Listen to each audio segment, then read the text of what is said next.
My name's Phillip Stadtler. I work for the J Auto Group, J Buick GMC, and on Rockside in Bedford. Most of the takeaways has been the book side of it, the science side.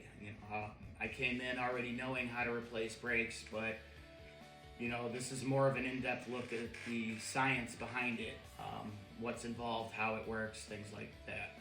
Jim's been great. He'll stop and answer any questions, take as much time as you need if you have to. He's really made sure that everybody's understood what they were looking at before moving on.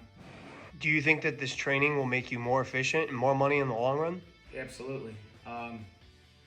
It helps a lot with being able to diagnose a car, knowing what symptoms pertain to what problems. So, yeah, it's going to make me faster with diagnostics.